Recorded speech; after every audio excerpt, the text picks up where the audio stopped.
اللہ جل جلالہ ساری کائنات کے خالق و مالک ہیں۔ اللہ تعالیٰ سب سے بڑے ہیں۔ اللہ تعالیٰ نے ساری کائنات کو پیدا کیا ہے اور اللہ تعالیٰ ہی ساری کائنات کا نظام چلا رہے ہیں۔ میرے عزیز بھائیوں، اللہ تعالیٰ نے انسان کو زندگی گزارنے کے بہترین اصول اور طریقے بتائے ہیں۔ انسان کے اندر اللہ نے ضرورتیں پیدا فرمائی ہیں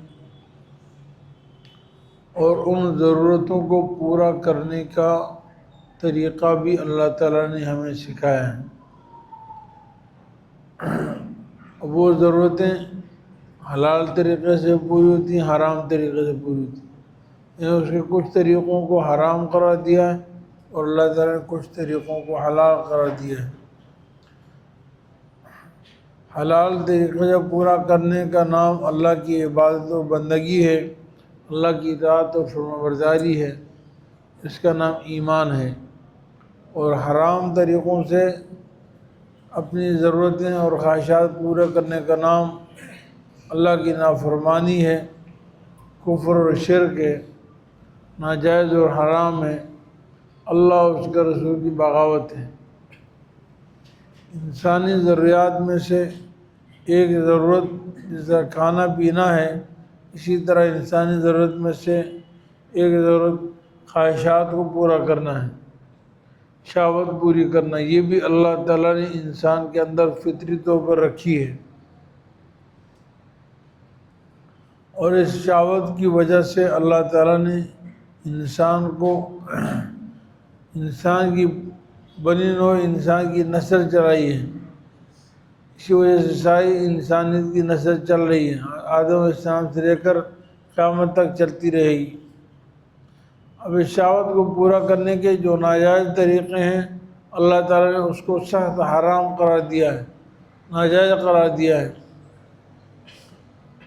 زنا کاری کو اللہ نے سخت حرام قرار دیا ہے، فرمایا وَلَا تَقْرَبُوا الزِّنَا إِنَّهُ كَانَ فَاحِشًا، زنا کے قریب مت جاؤ، یہ انتہائی کھلی بے حیائی ہے، وَسَاءَ سَبِيلًا، اور بدترین راستہ ہے۔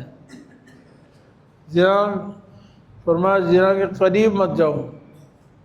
قریب جانے کا مطلب یہ کہ وہ سارے کام مت کرو جو زنا کی طرف لے جانے والے ہیں، بے حیائی، عریانی، فحاشی، بے پردگی، اختلاط، مرد عورت کا بے حجاب باہر نکلنا اور بلا ضرورت عورت کا باہر جانا، لباس برہنہ لباس وغیرہ پہننا، یہ سب چیزوں کو اللہ تعالیٰ نے حرام قرار دیا ہے۔ انسان کی آنکھوں پہ پابندی لگا دی، انسان اپنی نگاہیں نیچے رکھے۔ وَقُلْ لِلْمُؤْمِنِينَ يَغُضُّوا مِنْ أَبْصَارِهِمْ وَيَحْفَظُوا فُرُوجَهُمْ، ایمان والے مردوں سے کہہ دیجئے کہ اپنی نگاہیں نیچے رکھیں، اپنی شرمگاہ کی حفاظت کریں۔ اور عورتوں سے کہا وَقُلْ لِلْمُؤْمِنَاتِ يَغُضُّضْنَ مِنْ أَبْصَارِهِنَّ وَيَحْفَظْنَ فُرُوجَهُنَّ، مومن عورتوں سے کہہ دیجئے کہ وہ بھی اپنی نگاہیں پس رکھیں اور اپنی شرمگاہوں کی حفاظت کریں۔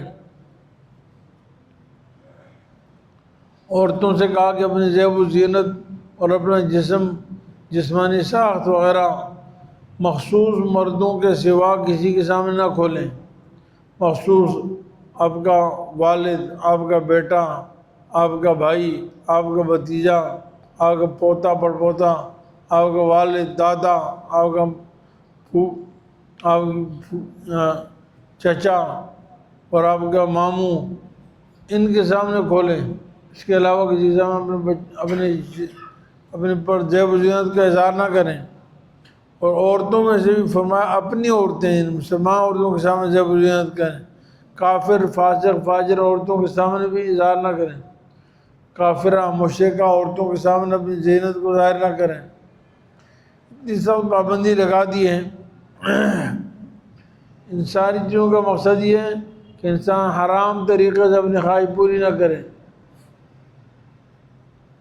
اس کے بالمقابل اللہ تعالیٰ نے حلال طریقے سے خواہش پوری کرنے کا حکم دیا ہے۔ کہ حلال طریقے سے اپنی خواہش پوری کرو. حلال طریقوں سے خواہش پوری کرنے کا سب سے بہترین طریقہ جس کو امام الانبیاء صلی اللہ علیہ وسلم نے فرمایا النکاح من سنتی، نکاح میری سنت ہے، نکاح کرنا میری سنت ہے.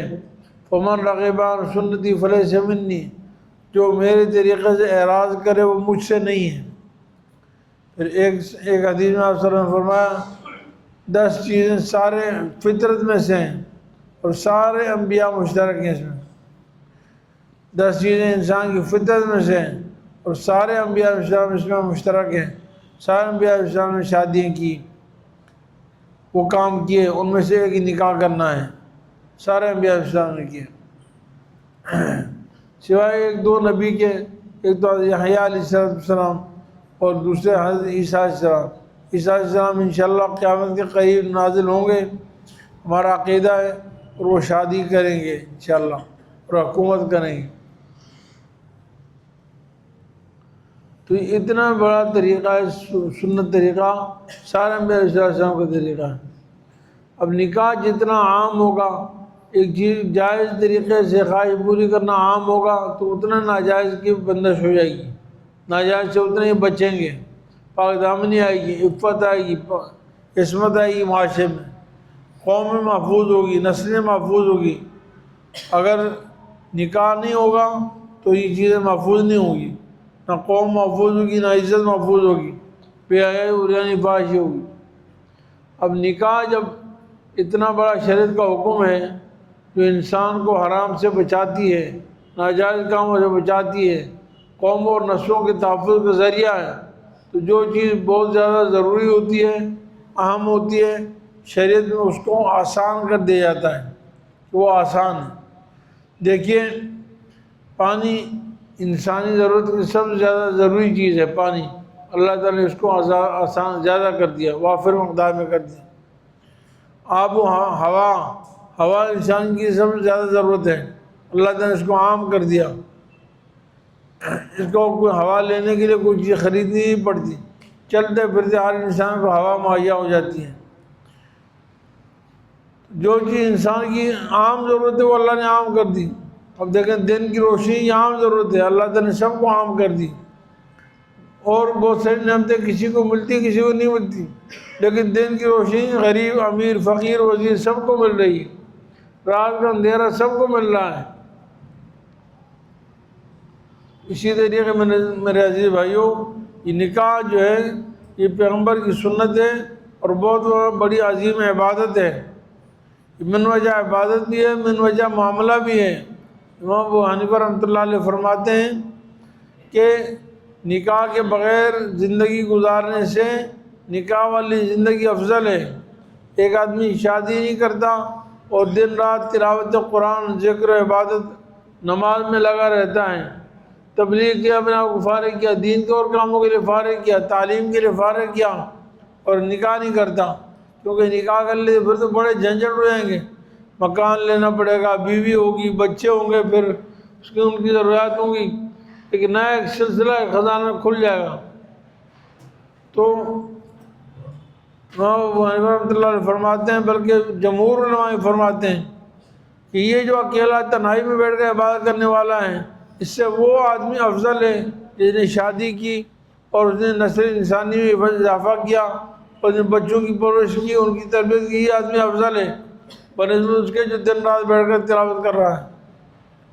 تو اس لیے میرے عزیز بھائیوں، جب نکاح ضروری چیز ہے، اہم چیز ہے، اس کی بہت معاشرے کی ضرورت ہے، تو شریعت نے اس کو حکم دیا کہ اس کو آسان کیا جائے.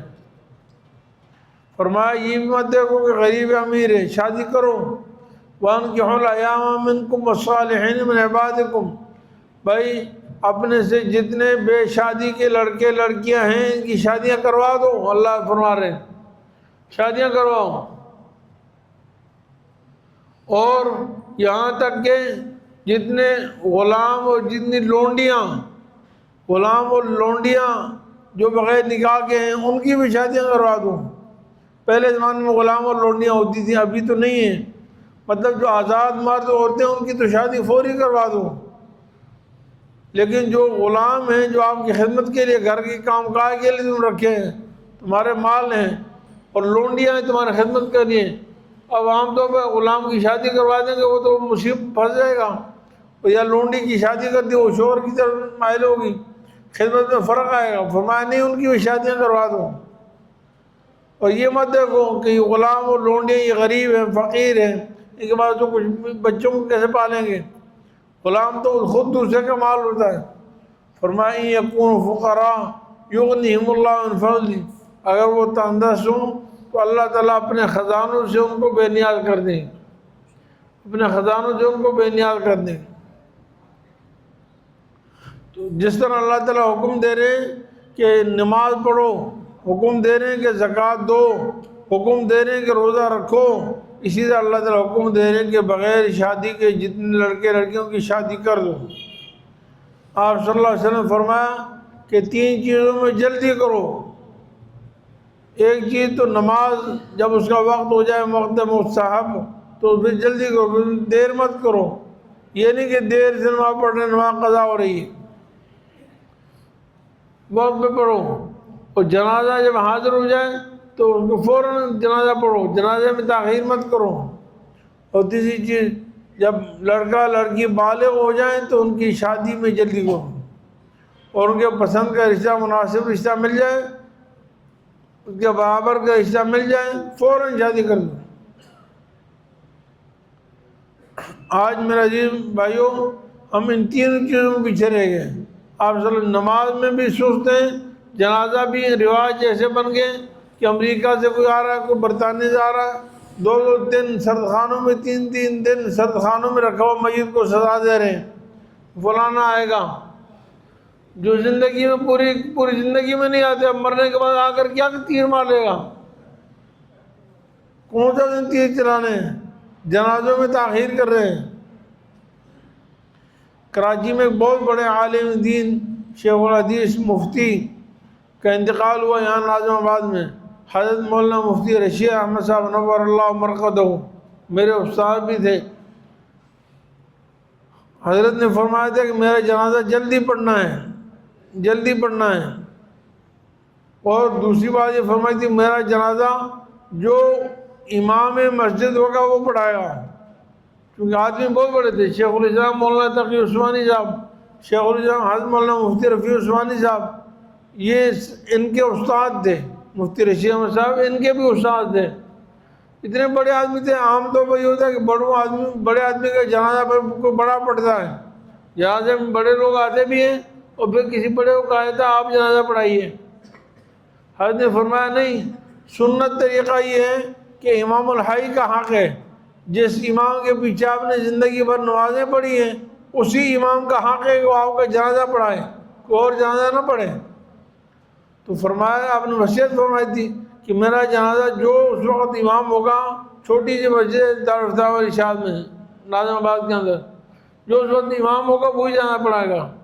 تو اس زمانے میں جب حضرت کا انتقال ہوا، اتفاقاً ایک طالب علم امام تھا اس مسجد میں، حضرت نے ایک طالب علم کو مقرر کیا تھا، وہ امام تھا، درجہ 7 تھا، 6ٹھی کلاس کا طالب علم۔ ان کا نام ہے مولانا سلطان عالم، آج عالم دین ہے بہت بڑے، کیوں اس وقت وہ 6ٹھی کلاس کے طالب علم تھے۔ حضرت کی وصیت کے مطابق اسی طالب علم نے حضرت کا جنازہ پڑھا۔ دوسرا حضرت نے فرمایا تھا میرا جنازہ فوری پڑھا جائے، فوری، یہ نہیں کہ فلانا آ جائے فلانا آ جائے، کسی کا آنے کا انتظار نہیں کرنا۔ اس وقت تو اتنے انتظار فون کا رواج بھی نہیں تھا۔ 12 بجے حضرت کا انتقال ہوا اور 4 بجے حضرت کو قبر میں اتار دیا گیا، 12 بجے سے لے کر 4 بجے، صرف 4 گھنٹوں میں۔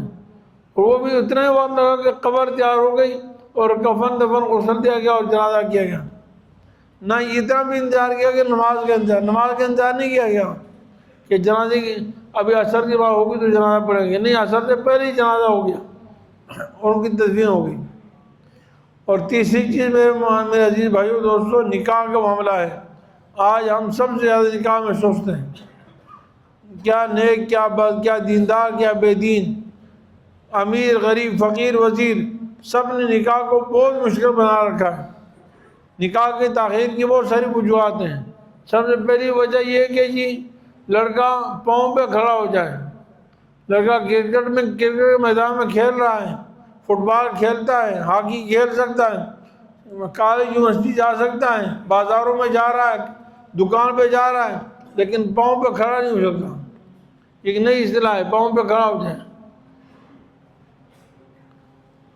اسلام تو کہتا ہے جب بالغ ہو گیا تو پاؤں پہ کھڑا ہو گیا ہے، اس کی شادی کر دو، اب ہم کہتے ہیں پاؤں پہ کھڑا ہو۔ دوسری وجوہات شادی کی تاخیر کرنے کی ہماری خواہشات ہیں، رشتہ ایسا ملے، لڑکا ایسا ہو، لڑکی ایسی ہو، پیسے ہوں، دولت ہو، فلاں چیز ہو، فلاں۔ جب تک یہ چیزیں نہیں ہوتی اس وقت رشتہ نہیں کرتے۔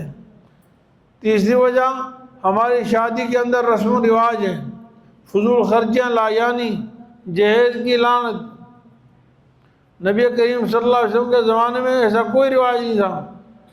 رشتہ ہو گیا، بھائی علی تمہارے پاس کچھ ہے، امام الانبیاء کی بیٹی ہیں اور ساری کائنات کی عورتوں کی، جنت کی عورتوں کی سردار سیدہ فاطمہ الزہرا، ان کو اگر سونے میں تولا جاتا تو پھر بھی کم تھا۔ ہم آج کل میں اور آپ کہتے ہیں یہ ہمارے فاطمہ کیا تھا، ارے فاطمہ کی دیکھو برابر کی عورتوں کا مہر ہونا چاہیے۔ میری بیٹی کی کیا حیثیت ہے جو فاطمہ کے برابر ہو؟ فاطمہ کا کو عزت اللہ نے دی آسمانوں پہ تھی، فاطمہ کو دنیا میں سب سے اعلیٰ بنایا، فاطمہ کو اللہ نے جنت کی عورتوں کا سردار بنایا، وہ میری بیٹی کا کیا ہم پلہ ہے؟ شریعت کہتے ہیں مہر مثل، یعنی کسی بھی عورت کا مہر جو ہے اس کی پھوپھی، اس کی بہن، ان کے برابر ہونا چاہیے۔ اس کی بہنوں کا جو مہر ہے، اس کی پھوپھی کا جو مہر ہے، چچا کی بیٹیوں کا جو مہر ہے، یہ برابر ہونا چاہیے۔ تو میرے عزیز بھائیوں، رسول اللہ صلی اللہ علیہ وسلم نے علی کا نکاح کروا دیا، علی کا نکاح کر دیا۔ اب علی نے کہا بیٹے کچھ تمہارے پاس ہے؟ کہا میرے پاس کچھ بھی نہیں، معمولی تھوڑے سے پیسے ہیں۔ فرمایا جاؤ اس سے ایک برتن خرید لو، ایک مٹکا خرید لو، ایک لوٹا خرید لو، جاؤ۔ دوسرے دن خود ہی پہنچا دیا ان کے گھر میں، خود ہی آپ صلی اللہ علیہ وسلم اپنی بیٹی کو گھر پہنچا دیا۔ اور بلکہ حضرت علی کے بعد رہنے کے لیے ابتدا میں گھر بھی نہیں تھا، پھر آپ صلی اللہ علیہ وسلم فرمایا میرے ہی گھر میں رہو، جب بعد میں کچھ سلسلہ ہو جائے گا پھر الگ رہ لینا۔ یہ امام الانبیاء کی بیٹی کی شادی ہے، بے تکلف شادیاں ہوا کرتی تھی۔ آج ہم نے اتنے رواج بنا لیے، ولیمے کے نام پہ بھی رواج بن چکے ہیں، اور تو بے شمار رواج بنے ہوئے ہیں، سنت کو بھی ہم نے رواج بنا لیا۔ اتنا بڑا سے بڑا ولیمہ ہونا ضروری ہے، ولیمے میں ایران توران کے سارے لوگوں کا حاضر ہونا ضروری ہے، کراچی سے بھی آئے، لاہور سے بھی آئے، امریکہ سے بھی آئے، کینیڈا سے بھی آئے، سعودیہ سے بھی آئے، سارے ولیمہ کھانے آئے۔ بھائی یہ کون سا طریقہ ہے، کون سا اسلام ہے؟ جناب رسول اللہ صلی اللہ علیہ وسلم کی نکاح میمونہ رضی اللہ تعالیٰ جو ہم سب کی ماں ہیں، نص قطعی سے قرآن کا حکم ہے کہ ازواج مطہرات ہماری ماں ہیں۔ حضرت میمونہ رضی اللہ تعالیٰ کا نکاح حج کے سفر پہ جا رہے تھے، حضرت ابی عباس رضی اللہ تعالیٰ عنہ سے کہا کہ جاؤ اپنی خالہ سے میری طرف سے نکاح کا پیغام دے دو۔ بھانجے سے کہا کہ اپنی خالہ کو نکاح کا پیغام دے دو۔ وہ گئے، انہوں نے نکاح کا پیغام دیا، انہوں نے کہا مجھے قبول ہے۔ راستے میں حج کے جاتے ہوئے انہوں نے کہا مجھے قبول ہے، نکاح ہو گیا۔ حج پہ گئے، حج سے واپس آئے، اسی جگہ پہ جہاں پہ نکاح ہوا تھا وہیں پہ آپ نے فرمایا کہ رخصتی کر لیتے ہیں، تو رخصتی کر لی، رخصتی بھی ہو گئی۔ یہ امام الانبیاء کی شادی ہے، ساری کائنات کے فخر الاولین والآخرین کی شادی ہے، خاتم النبیین کی شادی ہے۔ پھر آپ نے فرمایا ارے صحابہ کرام سے فرمایا تمہارے پاس کچھ ہے؟ اپنے تھیلے میں کچھ سامان ہے، کوئی کھانے پینے کی چیز؟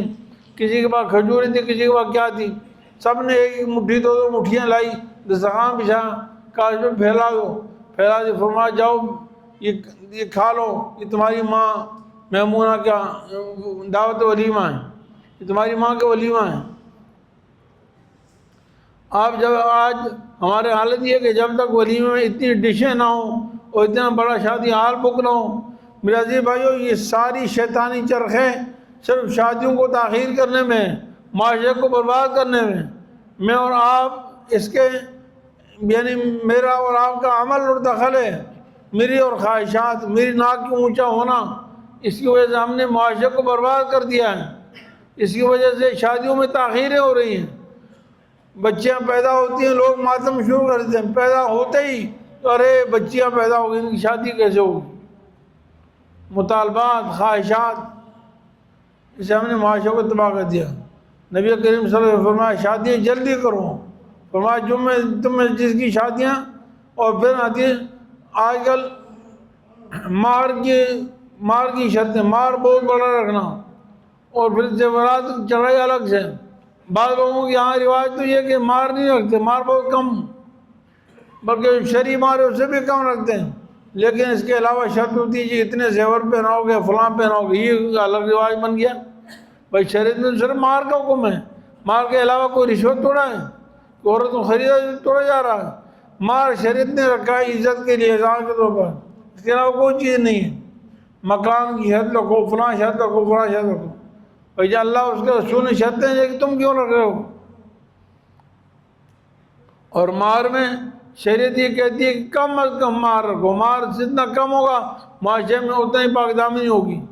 مار زیادہ ہوگا، نکاح مشکل ہوگا، تو حرام کاری آسان ہو جائے گی. آج ہمارے اندر یہی ہے. آج بے حیائی، زنا، فحاشی اور یعنی آسان ہے، نکاح بہت مشکل ہے. نکاح کو ہم نے بہت پہاڑ بنا دیا. سینکڑوں رواج ہیں، مار ہے، فلاں اتنی. بعض علاقوں میں تو لاکھوں روپے کا مار ہوتا ہے، 10 لاکھ 20 لاکھ روپے کا مار ہے. یہ سب رواج ہیں. اسلام میں اس کا کوئی ثبوت نہیں. اسلام فرمایا، اما عائشہ صدیقہ رضی اللہ عنہ نے فرمایا ان اعظم النکاح برکتاً ایسرہ مؤونتاً، سب سے زیادہ بابرکت نکاح وہ جس میں خرچے کم سے کم ہوں. آپ صلی اللہ علیہ وسلم نے حکم دیا یا معاشر شباب من استطاع منکم الباءۃ فلیتزوج فانہ اغض للبصر واحسن فرج. اے جوانوں کی جماعت، جس کی طاقت ہے شادی کرنے کی، جلدی شادی کرو. شادی کرنے سے آنکھیں نیچے ہو جائیں گی، اور شادی کرنے سے شرمگاہ محفوظ ہوئے گی. اگر کسی کی عزت پاک دامنی محفوظ کرنی ہے، شہوت کی حفاظت کرنی ہے، پاک دامنی لانے معاشرے میں، تو اس کا سب سے بہترین طریقہ شادی کر دو. یہ طریقہ نہیں ہے کہ اس کو بھائی نیکی کی ترغیب دو، فلاں دو، فلاں دو. ایک آدمی کو بھوک لگی ہے، پیاس لگی ہے. بھوک اور پیاسے کے سب سے بہترین علاج کیا؟ اس کو کھانا کھلا دو، پانی پلا دو، یا اس کو ترغیب دو بھائی بھوکے رہنے میں یہ ثواب ہے، یہ ثواب ہے، یہ ثواب. وہ بھوک سے مر رہا ہے اور تم کہہ رہو بھوکے رہنے میں یہ ثواب ہے. اس لیے شہوت پوری کرنے کا جائز طریقہ، سب سے بہترین حفاظت کا طریقہ یہ کہ اس کی شادی کر دو. اسلام بتاتا ہے، اللہ کا قرآن یہ کہہ رہا ہے، خالق کائنات یہ فرما رہے ہیں کہ ان کی شادیاں کر دو. معذرت نہ ہو. اور آج کا دور میں عزیز بھائیوں، انتہائی بے حیائی کا، عریانی کا، فحاشی کا، نیٹ اور یہ جو الیکٹرانک میڈیا ہر آدمی کی جیب میں، سارے گند، دنیا بھر کے گند جیب میں پڑے ہوئے ہیں. میرے آپ کے بچے بالغ ہونے کے بعد جتنے گناہ کریں گے، شادی اگر ہم تاخیر کر رہے ہیں بلا وجہ، بغیر مجبوری کے تاخیر کر رہے ہیں، تو یاد رکھیں سارے گناہوں میں آپ داخل ہیں. آپ کا بیٹا رات کو پوری رات فلمیں دیکھ رہا ہے، ڈرامے دیکھ رہا ہے، بے حیائی اور یعنی فحاشی دیکھ رہا ہے، اور آپ رات کو اٹھ کر تہجد پڑھ رہے ہیں. یاد رکھیں یہ تہجد اسی کے کھاتے میں جائیں گے، اور اس کے گناہ بھی آپ کے کھاتے میں ڈالے جائیں گے. میرے عزیز بھائیوں، اس میں بہت جلدی کرنا چاہیے. ان رواجوں کو ختم کرنا چاہیے، ہمت کرنی چاہیے. ان رواجوں کو ختم کریں. سرکار دو عالم وسلم کے زمانے میں بہت سادگی تھی. حضرت جابر رضی اللہ عنہ آپ وسلم کے قریب ترین صحابی ہیں. جابر رضی اللہ عنہ احد کی لڑائی میں واپس آ رہے تھے، تو آپ صلی اللہ علیہ وسلم نے فرمایا یا رسول اللہ کہ میں ذرا پہلے چلے جاؤں. احد تھا یا کوئی اور لڑائی تھی، مجھے جنگ بھول گئی. یا رسول اللہ میں پہلے چلے جاؤں، کیونکہ قافلہ تو آہستہ سے چلتا ہے نا، قافلہ اونٹوں گھوڑوں پہ آہستہ آہستہ قافلہ چلتا ہے. فرمایا مجھے اجازت ہے میں پہلے مدینے چلے جاؤں. تو حضرت نے فرمایا کیا جلدی ہے تجھے پہلے جانے کی؟ جہاد سے واپسی پر. تو حضرت جابر نے فرمایا یا رسول اللہ میں نے نئی شادی کی ہے، میں گھر جلدی جانا چاہتا ہوں. میں شادی ابھی کی ہے، جہاد پہ آ گیا تھا، اب فارغ ہو گیا تو اب میں اکیلا چلا جاؤں گا. تو حضرت نے فرمایا کب شادی کی؟ کہا ابھی میں نے شادی کی ہے. فرمایا باقرہ عورت سے یا کنواری عورت سے کی یا بیوہ عورت سے شادی کی؟ صحیح عورت سے. فرمایا میں نے بیوہ عورت سے شادی کی، یعنی مطلقہ بیوہ عورت سے شادی کی۔ فرمایا بھائی قواری سے کرتا نا، تو جوان آدمی تو جوان عورت سے شادی کرتا، بوڑھی عورت سے کیوں شادی کی؟ آپ نے فرمایا کہ میری بہنیں اصل میں نوجوان ہیں، بہنیں، میرے والد کا انتقال ہو گیا، بہنیں نوجوان ہیں، والد بلکہ شہید ہو گئے، بہنیں نوجوان ہیں، تو ان کی تربیت کے لیے کسی بڑی عورت کی ضرورت تھی، اس لیے میں نے بڑی عورت سے شادی کی۔ مقصد بتانے کا یہ ہے کہ مدینہ منورہ جو چھوٹی سی بستی ہے، اس وقت جابر کی شادی ہے، امام الانبیاء کو پتہ نہیں ہے۔ مدینہ کے سب سے بڑے مالدار صحابی حضرت عبد الرحمن بن عوف رضی اللہ عنہ، عبد الرحمن بن عوف بہت مالدار صحابی تھے۔ ایک دن صبح آئے تو حضرت عبد الرحمن بن عوف کے کپڑوں پر کوئی رنگ لگا ہوا تھا، کوئی اس زمانے میں زعفران کوئی کلر ایسا جو شادی میں لگاتے تھے، جیسے مہندی والا شادی میں عورتوں کے لگاتے تھے، وہ حضرت عبد الرحمن بن عوف کے کپڑوں پہ لگ گیا تھا۔ تو حضور صلی اللہ علیہ وسلم ویسے پوچھ دیا کہ عبد الرحمن کیا شادی کی ہے؟ کپڑوں پہ رنگ لگا ہوا ہے کہ جی رسول اللہ رات میں نے شادی کی، رات میں نے شادی کی ہے۔ آپ اندازہ لگائیں کہ مدینہ کی بستی ہے، امام الانبیاء وہاں موجود ہیں، خاتم النبیین موجود ہیں، اور عبد الرحمن بن عوف جیسے امیر ترین صحابی کی شادی ہو رہی ہے، رسول اللہ علیہ وسلم کو پتہ نہیں ہے۔ آج تو ہم پوری دنیا میں جب تک مشرق سے لے کے مغرب تک، پاکستان، امریکہ، سعودیہ، سب لوگ جمع نہیں ہو جائیں گے، شادی نہیں ہوتی ہمارے ہاں۔ میرے عزیز بھائیوں، بہت سارے کام جائز ہوتے ہیں فی نفسی، لیکن جب وہ بہت ساری گناہوں کا، مصیبتوں کا، رسم و رواجوں کا ذریعہ بنے، شریعت کے کاموں کے رکاوٹ بنے، تو جائز کام بھی ناجائز بن جاتے ہیں۔